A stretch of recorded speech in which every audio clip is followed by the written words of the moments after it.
Well, the plot thickens.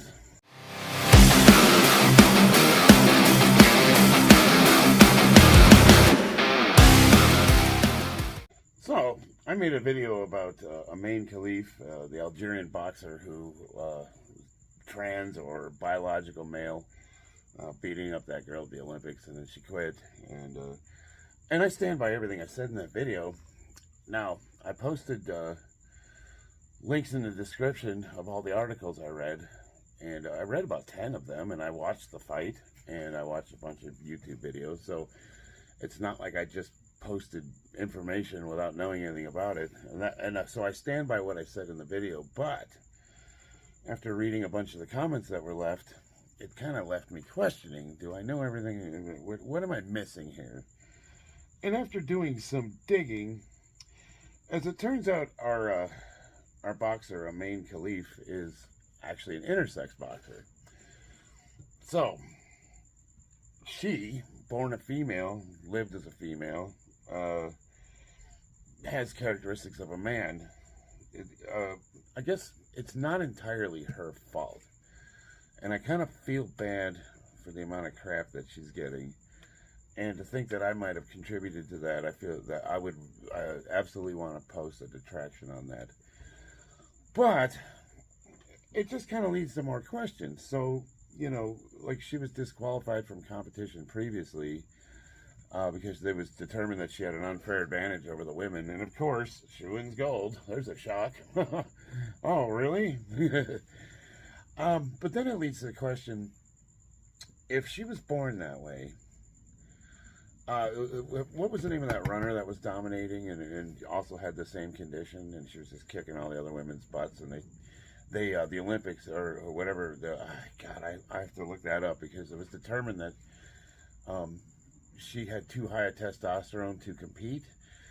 And then there was a big controversy over whether or not, well, if men are born with advantages or we're genetic outliers, like how come, you know, it's not fair that you have to dumb yourself down to, you know, compete with your peers.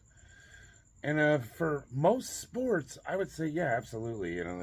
What you're born with, it is just not your fault. And that's not an unfair advantage. It's like that one midget that, what was the guy that he could deadlift like 6 times his body weight, but he's so short that it's like doing a rack pull.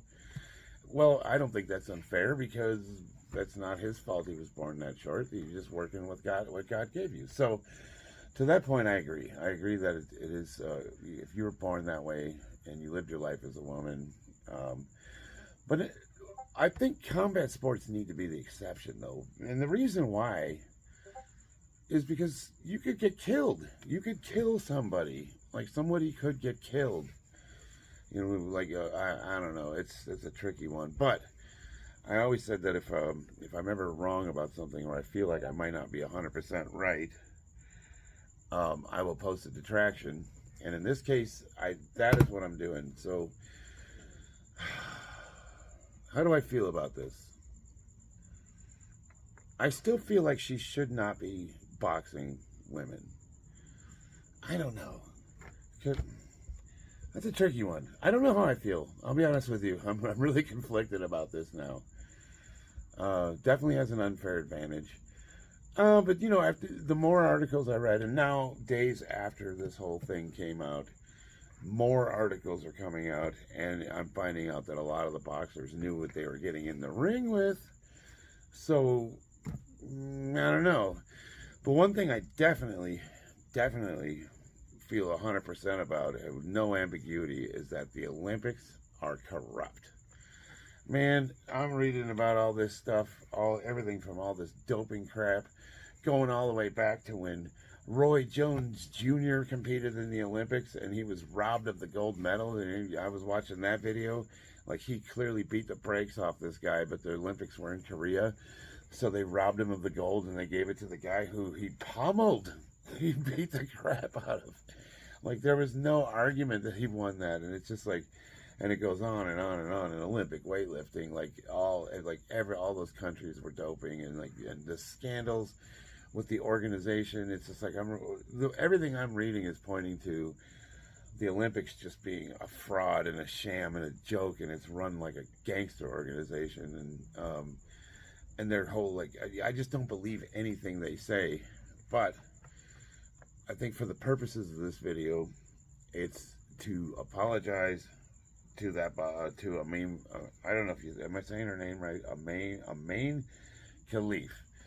I would owe you an apology because I said that you were a trans woman, or and I don't think that's accurate.